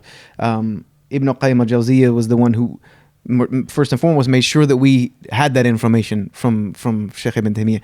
But he was like the doctor of the heart, the soul, you know what I mean, medicine for the inside of the body, etc. And you find that in his writings. You know, his writings are very psychological. You know what I mean, he wrote theories of psychology that, you know, the West has kind of picked up on, you know, almost 1,000 years later. He's, you know, things of this that we still benefit from today, many which have not been translated, unfortunately. But I was reading that at one time. I was going our teacher in Minneapolis, Sheikh Walid al-Nanisi, was doing the books of Ibn al-Qayyim, like Madaraj al-Salikin, etc. And he did that with us one Friday evening. And even though what hit me about it was, even though he's not an emotional speaker, He's not a prolific speaker. He's probably like one of the kindest, softest, gentlest, like, you know, people I've ever met in my life, mashallah. He doesn't raise his voice. He doesn't, you know. So he was just describing it, you know, in a very monotone manner, explaining the book and the relevant hadith and where they came from. But even in that, you know, monotone delivery, it was like, subhanallah, like this is the descriptions of paradise, you know what I mean? And so I'm thinking to myself, imagine if you could explain this to people in a way that actually wakes them up a little bit, shakes them a little bit, like this is what we work for. This is the paycheck at the end of the road, you know? Yeah, it's kind of like those types of lectures are like, for the Muslims, like the carrot in front of the donkey, you know what I mean? Keep us motivated, keep us going. Like there's a reason why we do this. There's a reason why life is hard. There's a reason why you get sick. There's a reason why you suffer. You know, the end of the road. Look what is the paycheck for those who make it. So, and the Quran was like that. The beginning of Islam was like that. All of the verses that we find at the beginning of the Quran are all verses about, you know, paradise, hellfire, day of judgment, you know, things in the next life, to kind of get the Muslims attached to that. And when I look at the ummah today, especially the ummah who's going to watch YouTube videos and social media, and, you know, that's the, you know, the what is it, teenage to, you know, 30s and maybe early 40s range. You know, you don't have a lot of 70-year-old uncles watching YouTube videos. But that generation is, I know they key into things like that. You know what I mean? We are a very motivated generation. Like if there is no clear-cut end result for us, we tend to be very disheartened and easily distracted, because we are a what is the word I'm looking for? We want immediate results. You know, we expect immediate results. We post something on Instagram, we check it 2 minutes later. We want instant gratification. How many people have liked it and commented? We want instant gratification. So to try to show that, hey, everything doesn't have to be the instant gratification, that the biggest gratification is at the end of the road, is something you can't mundanely teach that. You know what I mean? That has to be something that's put deep inside. There has to be some emotion with that. So I guess maybe that's why the very first time I delivered that lecture, which is the one that you showed me during the break, was the very first time I wasn't even ready to publicly deliver that lecture. To be honest with you, it was one that I was working on. But because of the fact that I had made notes for a different talk at that day, but they just completely disappeared off my iPad, I said, okay, you know, we gotta pull in a pinch hitter, you know what I mean, last minute, you know, substitution. So I said, you know what, I've gone over this lecture enough. I don't like to deliver lectures. I haven't, because for most people who've seen my talks, I don't have note cards in front of me. Exactly, yeah. You know what I mean? I like to know the material that I do. Note cards are good for teaching, but they're not good for lectures. Right. They're not good for motivational talks. You're trying to catch the attention, because it right? catches. No, not only catching the attention, the way my brain operates, it's moving too fast in thought to be you know, catching up on note cards. It slows down the creative process for me, you know, or the emotional process of where what I'm trying to say will lead to next, you know. Even though I try to make sure it's always pulling from the Quran and the Sunnah, I might have prepared something and said, you know what, this hadith is actually really good for this, but then in the heat of the moment, or in the heat of, you know, the emotion, the neurons fire differently in the brain, and you recall something else that actually is more. And I found that that's just kind of the process. So I like to practice something again and again and again to myself before delivering it, so that I don't need. If I have note That's cards, really it's only, if I have note cards, it might be only for bullet points. Okay. For talks that I haven't really gotten accustomed to doing. So you will never deliver a lecture. You will never deliver a lecture, and you're not prepared. Like, you really thought about kind of each lecture, and you prepared for it a few times before delivering it. 100%. Okay. You know, there'll be times where I do like university talks where we do PowerPoint presentation, because that's an academic setting. Sure. You have to also know your audience, know your setting. So I'll do that, which is more, you know, more prepared, more notes, more. But even that, after I've done it a few times, the the notes in the PowerPoint is for the audience only. You know what I mean? I know where it's going next. I like to know my material, if that makes sense. So even if it's just very small, and I'm not giving you, I'm not dumping on the Quran and the Hadith and the books of Ilmiya and things of that nature. Number one, because I know most of the audience is not going to retain the majority of that anyway. But at least I try to stay to the points that I started upon and give you something that you can benefit from. That's my goal. My goal with my talks is to give you something that will either help you go home tonight and be inspired to be a better Muslim, be inspired to be, a better whatever it is because of the fact that you're a Muslim, or give you something that you can go home and say, hey, if I start putting this into practice today, it will help me in the future. Wow. If that makes sense. Yeah. I don't want to give you anything you can't use right now. Yeah. I don't want to give you something to say, hey, once you become this level of qualified in the language of Arabic, it's like giving you a book, that is not only written in the language of Arabic, but it's in the language of the ulama. You know what I mean? Like one of their personal, works of maybe reference point, that even if you knew the language of Fusha very well, there's a difference in the nuance of the language of the ulama of the past that you'd be like, I'm totally lost at what is referenced and meant. It's like trunk and boot. Yeah. You know what I mean? Yeah. I would say put it in the trunk in America, and you would be like, put it in what? Even though we're speaking the same language. Yeah. I don't want to give anybody anything like that they have to put on the shelf to use, later on. It's interesting you say that, because when Ustad Tim was here, we were mentioning to him that kind of like some of the lectures that we benefited off, and he said that it's very important that people put me in the correct place, and he said or he basically said like what I am is, and what we do is we take the information from the scholars who actually have it, and we deliver it to people in a way that they would understand. And I say I'm just a vehicle, basically. We're not inventing anything new. Right. There is nothing, first and foremost, within the religion of Islam, there's nothing new to be invented. Sure. You understand? Nothing anyone says that is correct according to the religion of Islam is new. It's all been said time and time again. It's the method of delivery, and not just the method of delivery, the way that you go about applying it, or showing people how they can apply it. For instance, I took this advice, and I say this many times, and it probably becomes almost somewhat cliche now, that I had a chance to sit with one of the favorite of the ulama I've had the chance to sit with in my life. I know brothers who've sat with like Uthaymin bin Baz, rahimahullah, Al-Albani, mashallah.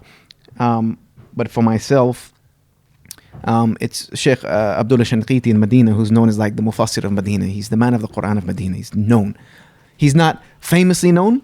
You can find things about him on YouTube, absolutely. He's not famously known, but he's famously known by the people who are famously known, if that makes sense. He's like your was telling us about him when we went to Umrah. He's like your favorite speakers or your favorite sheikh. You know what I mean? Okay. Like that guy. You know what I mean? And he gave me a bit of advice in his home that I put some clips on YouTube. It was very small, recordings that he allowed to have of this advice, and it was just, this is what we say about the ulama, why we should not compare ourselves to them. I spend my entire life traveling the globe trying to be of a little bit of benefit to some people. He spent a couple of hours with me, and one thing he said has changed my da'wah drastically, you know what I mean, and has been a reason why I would say that I've been successful at what I've done since, after the success of Allah subhanahu wa ta'ala, is he told me that, because I wanted to abandon the da'wah, I wanted to stop and just go to seek knowledge, you know what I mean. I said, I do not feel qualified to do what I do. People are calling you sheikh, you know what I mean. People calling you sheikh, you haven't even memorized half the Quran yet. People are calling you sheikh, people are calling you imam, ustad, asking you for fatwa, and it's like, wow, whoa, hold on a second, I am doing a disservice here. If this is what you think I am, and you think you've paid for me to come to your city by buying my flights and hotels and things of that nature, and and put the effort to advertise to your community me, and this is what you're expecting of me, then I feel like I've done a disservice. I'm going to be questioned by Allah for it first and foremost, but I've also done a disservice to your community because I'm not qualified or ready for that. And so I asked him permission, to write me. I wanted him to see if he'd give me a letter of recommendation to stay in Medina. And he basically said, no, you have to keep doing what you're doing. And I said, but I'm not qualified. He said, then don't say things you're not qualified for. He said basically that the du'at, which is what I quantify myself as, someone who calls other people to Allah, that du'at are not the people with the most knowledge. He said even scholars are not the people who possess the most knowledge. They are scholars to themselves.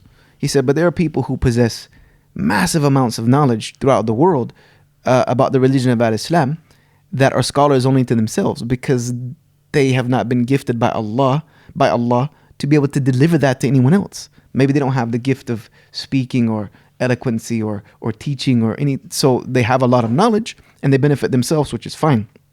But you wouldn't say this person is the scholar. This is the person we rely on to teach us the religion of Islam or to call people to Allah. It just might not be the gift that he has. He said, and there are people with far less knowledge who do more far beneficial things for the religion. He said, so the du'at are the people who teach people about Allah, that which they know to be from the Quran authentically or authentically from the Sunnah of the Prophet ﷺ. They stop where their knowledge limits them, and they don't go into gray areas. They don't speak about esoteric matters. That's for scholars. He said, and as long as you follow, this is the advice he gave me, which I was trying to wind up to. He said, and try to follow the Sunnah of the Prophet ﷺ of giving the people that which can readily benefit them.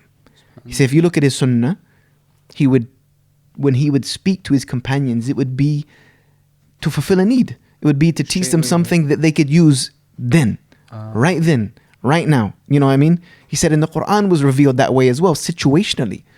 That the Quran would be revealed to help at a certain time, at a certain place for a certain reason. He said, so if you try to use that same logic, that this I know to be from the Quran and the Sunnah, how can that apply to what I see in my daily life and other Muslims' daily lives that can help them? You understand?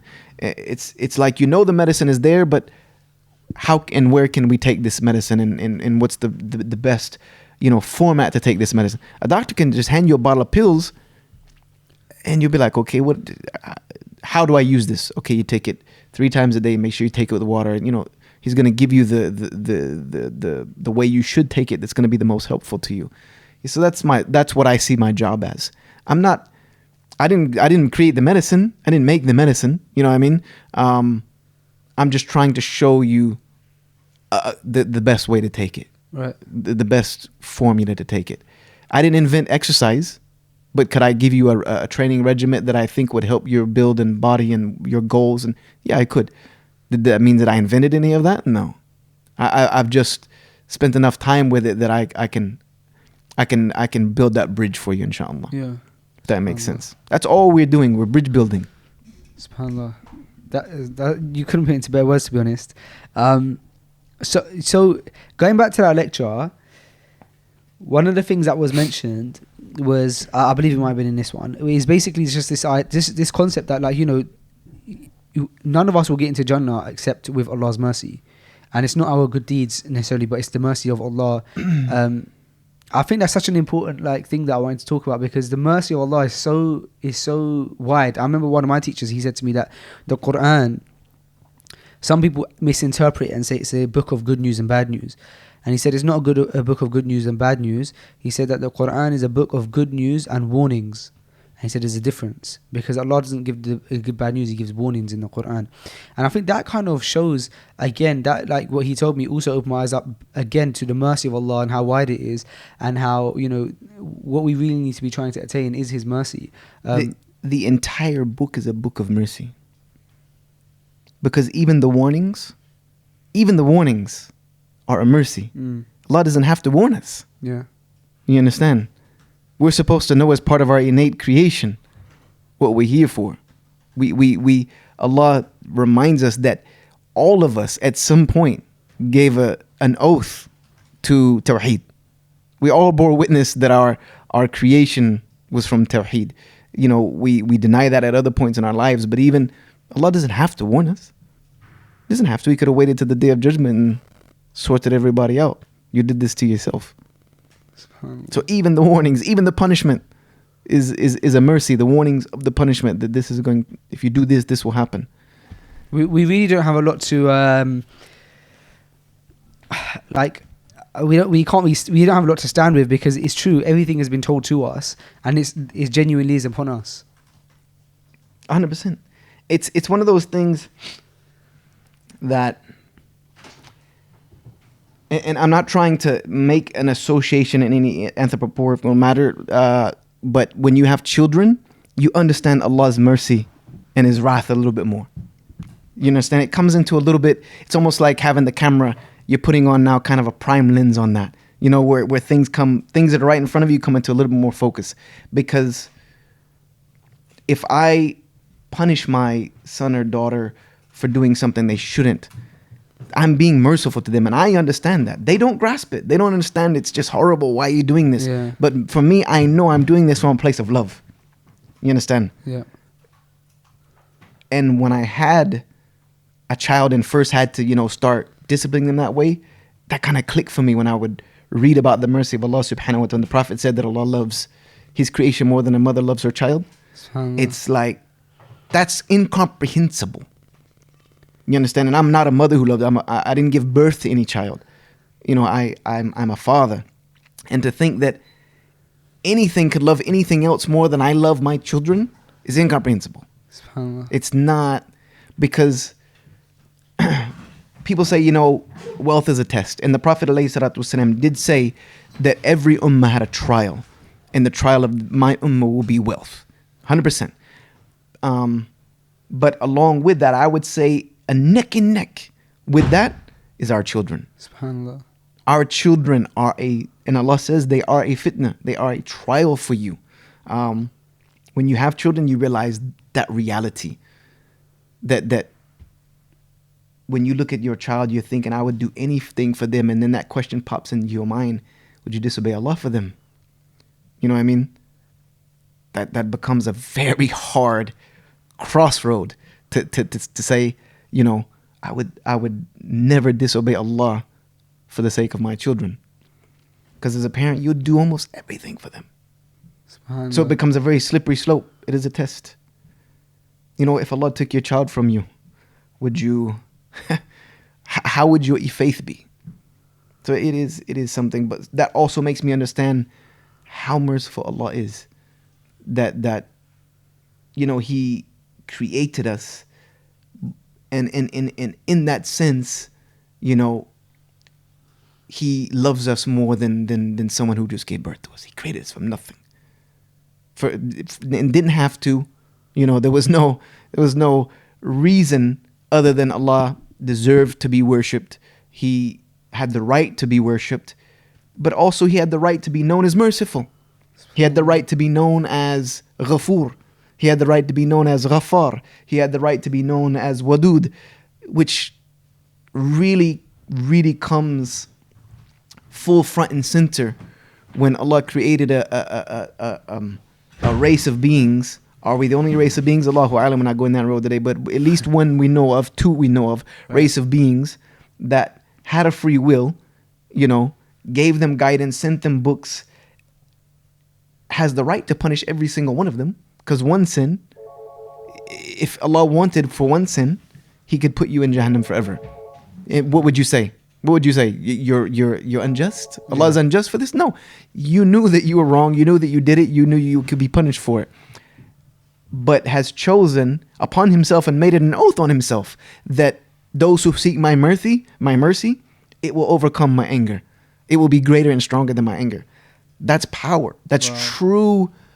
Quli shay'in qadir. These powerful over things. Because powerful, if in my healthier days, I could probably go out here on the streets and pick a few fights tonight and, you know, smash a few guys up just because I feel like it. Maybe it makes me feel better. Makes me feel, you know, more powerful. Does that mean that I'm powerful? No. It means I might be more skilled or I have more technique than an individual, but I'm actually a lot weaker. Because the true power is when you have not only the right, but the capabilities and the wherewithal to punish and you forgive. That's power. Power is the guy who's mouthing off to me on the tube, you know what I mean, calling me, you know, a bleeping muzzy or, you know, whatever have you. And I smile at him and let him walk away in the same condition he met me in, even though I know within microseconds I could stop him talking for probably the next 6 months. You know what I mean?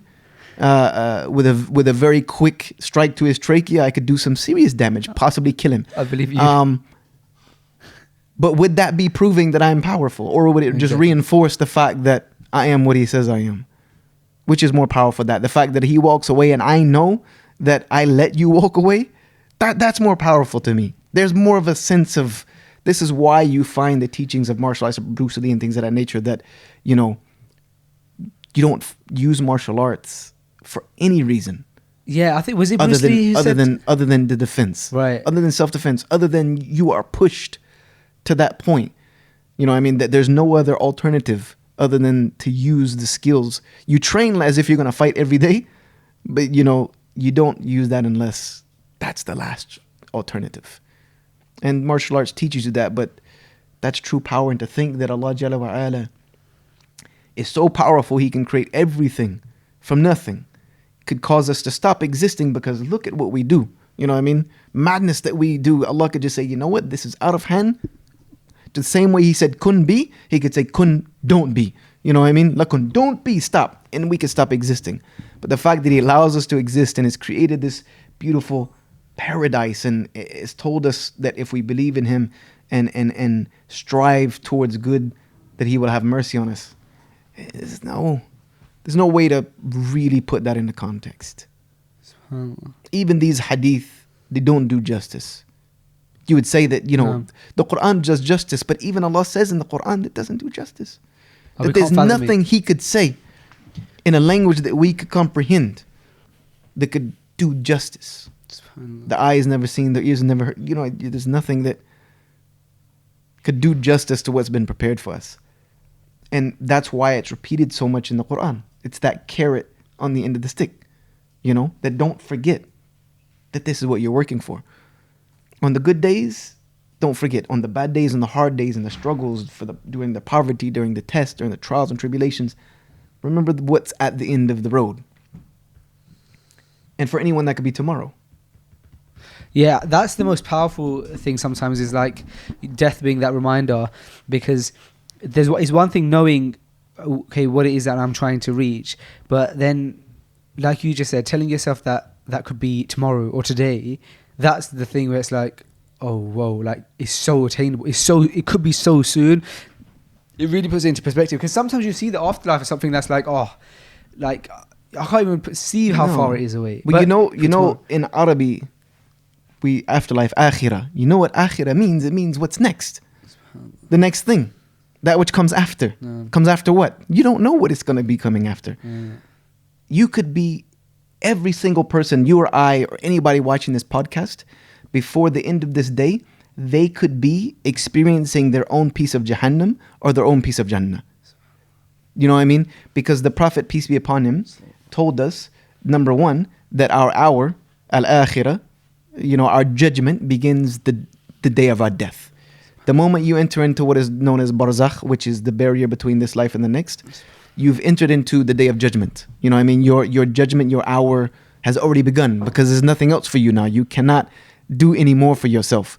And that every single person who is put in their grave, after it squeezes them and lets them go, it either becomes a piece of hellfire or it becomes a piece of Jannah. So to think that that's a reality, that akhi, tomorrow you could be experiencing your heaven or hell. It's a very, it makes those things that you read in the Quran seem closer, if that makes sense. It brings them more into, like I said, now with that, rather than using the wide aperture lens, now we're going down to the prime lens, where we're just kind of bringing everything into focus, that wow, this is dead serious. This is dead serious. We don't remind ourselves of that very often, which is a double-edged sword. Some people say Muslims think about death too much and they're all, dark and, depressed. But the Prophet, peace be upon him, said, remember often the destroyer of your pleasures. And I try to have something as a reminder every single day. I've told brothers and sisters, put it on your smartphone. Every day have a reminder, especially like late afternoon when you're the most busy, that says, remember death. Every day. So important. Have that come on your phone. Because you never know what you're going to find yourself doing. You might be in the middle of or about to do the most outlandish thing, and then you get that little pop-up. Remember, you die. You know what I mean? Remember, you'll die. And it puts things kind of into a little bit more perspective. That, wait a minute. Is that really that serious or important now? Or should I do that? Or is it even worth it? SubhanAllah. That's an amazing tip as well. Because it's almost like it's kind of like how, like with a sadaqah jariyah, let's say you want to, let's say you put £5 into a mosque and you just set up a standing order, £5 a month. Yep. And I remember one of our teachers who was basically saying that, imagine if you make that intention of that £5 a month and then you just forget about it, right? It's just a fiver. Just put it on the direct debit and forget it. Direct debit, forget about it. But he said, imagine that because he said you don't have to make a new intention every month when it's going out of your account. He said, you make that intention now that this is my intention for sadaqah, for a reoccurring one. He said, then every single time for years and years and years, when that £5 goes out, you're getting a reward, right? And so it reminded me of that in the sense that you put that reminder in your phone today, you don't know one day might come in 2 years' time or 3 years' time that reminder will come at the perfect time, and it will stop you from committing a sin, or it will remind you of something that you need to be reminded of. And that thing that you may have done or not done could have been the difference between your heaven and hell. SubhanAllah. It could be something so small for all of us. Wow. For all of us, it could be something so minor that becomes the reason for our punishment or the reason for our forgiveness. This is why we try to, just like we work for, bank accounts and we slave away from, we will grind ourselves to the bone. And there are, some of us who are more, conscious of that than others. The same, now I don't even want to say the same effort, but the same energy, or at least the same thought process and motivation should go into securing ourselves for the next life. And a lot of people don't know that that's one of the reasons I still do da'wah today. And we were talking about in the break that, I regret being known. I regret being the Yusha Evans. Right. Notoriety, I don't want to even call it fame because we're not really famous, right, us guys. But notoriety, being known, by more than just the people you interact with every single day, is such a burden. It's such a harmful and detrimental thing that I wouldn't wish it upon anyone. But it is one of the best, like sadaqatul jariyah is something that will benefit you when you're dead. Da'wah is not only the best form of sadaqatul jariyah, it's the best business model for good deeds. And the reason I say that is you build a masjid, you get the reward of everybody who prays there. What happens when the masjid is closed or is sold or is, whatever have you? Nobody prays there anymore. Are you still getting rewarded? Allahu alam, who knows? Think you sponsor an orphan, who goes on to worship Allah during his lifetime, you're gonna get the rewards of this child or whatnot. But let's say you give da'wah to a person. The Prophet ﷺ said in a hadith that those who call to guidance, those who call to Islam, they receive the reward of the people who are guided, without the reward of the person who is guided becoming lost.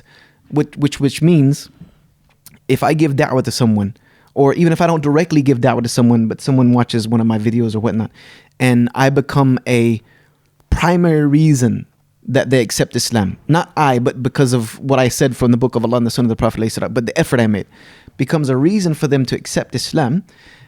Every time they commit a good action or they do a good deed, Allah counts that as if I did it. You understand?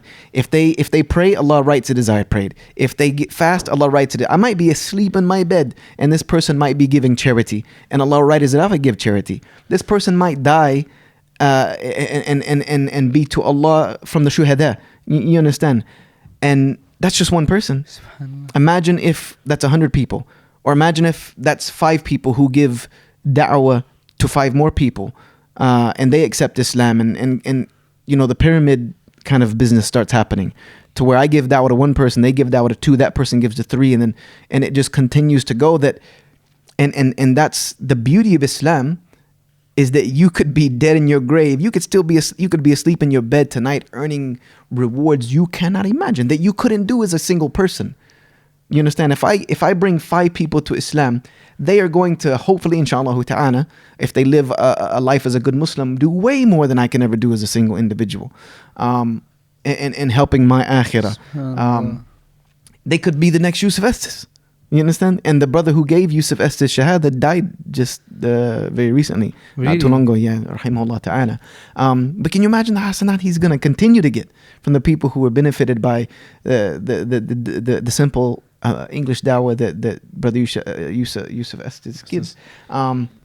So when you think about it like that, it's like anyone with any business acumen is going to say, this is a model. You know what I mean? This is a business model. And it doesn't take the greatest amount of effort. It doesn't take the most tremendous amount of effort. It just takes for you to be a little bit serious about it. So this is why, you know, even though I would love to become the nobody that nobody knows other than my people in my personal life, I will put up with the hardship that comes with being known, even if it destroys me one day, in exchange for the possible hasanat that I can gain from the people that maybe are helped by something that I've said or some video that I've made. That makes sense. That makes a lot of sense. And like I said, it's the best business model. How beautiful that, you know, it was a guy who sold drugs who invited me to Islam. Subhanallah. You know what I mean? It was not a good Muslim whatsoever who told me to go to the masjid. I remember. You know, and maybe I will have helped enough people that if he dies on Tawheed, even with the life of drug dealing and all that, maybe I've done too much and good in my life. Probably not, 100% sure not. But maybe some people I've helped have done enough good that he'll go in front of Allah on the Day of Judgment thinking it's over. You know what I mean? Resurrected, because a lot of forgiveness on the Day of Judgment is also kind of a surprise. Because even if this is the grandeur of the Day of Judgment, if you want to say, even if you spend the next 100 years in your grave in a piece of paradise, and it's, you know, angels are coming to you every day saying that you are forgiven, which Allah says they are reminded morning and afternoon of their forgiveness. Even if you've been told Allah is forgiving you, you will still be resurrected on the Day of Judgment. You'll be scared. Terrified. Wow. That you're going to be thrown into hell. You know what I mean? Wow. Terrified. Wow. And it won't be until, you know, it's come to you and the angels have delivered you your book. You know what I mean? And given you that last, like, okay, this is it. You're going to meet Allah and this is your book in your right hand and your forgiveness. Where Allah says, you know, in places like Surah Al-Haqqa, where you will say, those who are given their book in their right hand will say, read my book. You know what I mean? That this is the reward of what I did because I believed, you know. But the initial stages of resurrection, you will be absolutely petrified. So you're going to need everything you can. Maybe he'll be resurrected thinking that it's over for him. And Allah will remind him, remember that day in your house when you guys were all smoking weed? You know what I mean? and you told this young kid to go to the masjid. That became the reason for this mountain of good deeds that are coming to you, and that has tipped your scale in your favor. And now you enter paradise. Yeah. Subhanallah. If Allah put a prostitute in heaven for giving water to a dog, you understand, you never know what it's going to be. So as much as I can, knowing that I have a short life to live, I want to try to use a model that's going to gain me the most hasanat the quickest. That's just good business. Yeah, it is. It's maybe not the easiest, but usually that's the case in business, right? Right. There's no such thing as easy, quick money. Yeah. You know what I mean? There's no such. Those three don't mix together. Yeah. You know, but if it's going to be the most successful, that's kind of what I want to put my eggs in those baskets for right now. SubhanAllah. Maybe if I get it, you know, Allah gives me a little bit longer life and my body starts slowing down and I can't do what I do anymore, you know, maybe I'll start focusing on, or maybe my own worship and being in the masjid more, and these things that I know are personally going to help me. But as long as I know now that helping other people come to Islam is like a speed train to good deeds, I'm gonna ride it as long as I can, inshallah. Well, before we round off the podcast, let's talk about that. What's next for Yusha Evans? What have we got planned in the pipelines? Well, I want to now that I've learned. It's not that I've learned. I knew now that I've become more cognizant of my own. What is the word I'm looking for? My own weakness, my own feebleness. That I'm just a human being, flesh and bone. You know what I mean? And I might have 3-4 black belts, but a small bone spur can put me down for considerable amount of a couple of years. And that could happen again tomorrow. You know what I mean? I could, this whole thing could stop. And I hadn't prepared for that. I hadn't put any plans together to say, what if I come out of this surgery not being able to ever hit the road like that again? What am I going to do now? So I want to try to do something that allows me to have more of a lasting audience and more of an easier outlet to what I want to try to accomplish. So we're going to start the proper recordings. There's a lot of recordings out. Most of the recordings that are out now on YouTube, none of them are recorded by me, and a lot of them are not recorded professionally. Yep. You understand? The message might be good, but the delivery is somewhat terrible and atrocious on some accounts. So I want to try to put an emphasis on quality over quantity. And start doing some proper productions with the path to peace, because that's the whole goal. What is the goal of Dawah? To bring people on the path to peace. This is Islam. It is a path that leads to peace. It's not peace. People say Islam is peace, and I'm like, that's not even logical. Nothing is peace except it could be a means to peace. You understand? Peace does not just happen just because you want it to happen. Peace is something that is worked on. Peace is something that is striven for. Wars are fought for peace, So nothing in and of itself is peace. But Islam is that path that leads to it. Practicing Islam. This is what I try to tell people. Becoming a Muslim doesn't mean you're going to have peace. Practicing Islam each and every single day brings that peace. And have you got things set in motion now for that? We have a studio that is ready to be up and running. Okay. It's a skeleton basically now, but it's enough. Sometimes the skeleton works. Of course. So we're gonna, as long as it's professional and as long as it's the quality that I believe the Dawah deserves in 2019, then that's what we're gonna try to work on. Again, hopefully a podcast, because I find they're definitely a podcast. Inshallah. Not just because it's the thing to do, podcast, No, you have but to. Because I've seen the medium as being something that's good, and not only learning that from being on your podcast and watching others, but learning the same mediums like Instagram Live is basically similar to a podcast format. You know what I mean? Yeah. Where you're just turning on a camera and just saying whatever you want to say. And I've found that that's actually been really helpful and really beneficial for me, not only getting thoughts across that I might be thinking something this morning that I don't want to wait, that 2 neurons in my brain have just decided to fire right this morning that I might not even remember during my next talk, or might not be able to express in the same way. Sure. that I can say, hey, now I can flip on a camera or flip on a microphone and express that idea. Sure. Even if I'm just recording it and then going back later and listening to it, and maybe it doesn't sound as good anymore. But having that ability, I think, is going to be greatly beneficial, and I don't have to go anywhere to do that. You know what I mean? I don't have to get on a plane. I agree. It's not about jumping on the wave that's like becoming most popular. It's about also being able to capitalize on where is it that the people are going right now to consume their media, and have I got some kind of platform on there so that they can, instead of turning to something, because look, at the end of the day, if podcasts are getting huge, then that means everyone's going to go to them. But is there enough podcasts of benefit that are available for when they do go to that medium, that there's stuff that they can consume? And that's huge, man. So 100%. Yeah, definitely. The Prophet ﷺ went to the markets to give da'wah. That's it. You understand? Because that's where the people are. Right. You know what I mean? Exactly. You gotta go where the people are. Yeah, and not only that, but like you mentioned, podcasts are such a great way to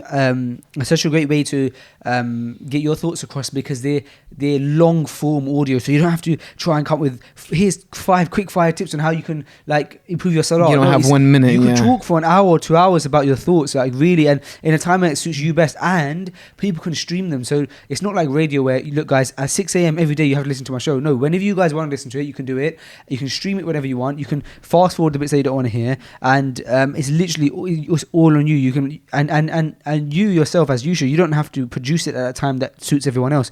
You produce it at a time that suits you best, and everyone listens to it at times that suits them best. There's and it's all free. You know what I mean? So there's 100%, man. I've been trying to. I'm so happy when you mentioned to me that you were going to jump on a podcast, and we're going to do it, inshallah. We're going to do it. Yeah. And it's just one of those things where I've been very busy and caught up with other things. I just haven't had the time. Of course. Because I don't like giving away age and things of that nature, but I've been at the da'wah pre-social media. You know what I mean? My first da'wah page was MySpace. You know what I mean? It's probably still floating around out there somewhere. I don't think does MySpace even exist I don't anymore? think Tom shut it down. Hasn't he? Do you reckon he's still capitalising off it a bit, making a bit of money? Tom, does MySpace still exist? It might still exist. I think he sold it as well, though. Oh, did he? He sold it. But it still exists. But that I began, and there was no YouTube, there was no Instagram. Wow, you really are showing your age. I myself and a couple other brothers like Yusuf and other, we were some of the very, very, very, very first people to put any Islamic videos on YouTube. Very first. I mean, used to be if you looked up, and this is not bragging or anything, it's just saying that I'd need to pick up with the pace how I did then. If you used to search the word Islam, my story about how I came to the religion used to be the #1 hit for all of YouTube for the word Islam. Wow. And that was because we put some effort behind in the very beginnings of YouTube. We saw, we were kind of, I don't like the word visionaries, but we were kind of pioneers in that sense. We said, hey, this is going to become something. You know what I mean? The same with Facebook. I had Facebook before you could have Facebook, because it initially started as a university thing. You had to have a .edu or a university, email address to be able to be verified and logged in on Facebook, and same with Instagram. So all of those mediums, I've seen them since the beginning, and I've been in the da'wah since they started. So I've seen them from the prism of da'wah, through the the spectacled glasses of da'wah, right, and how they've benefited or not benefited.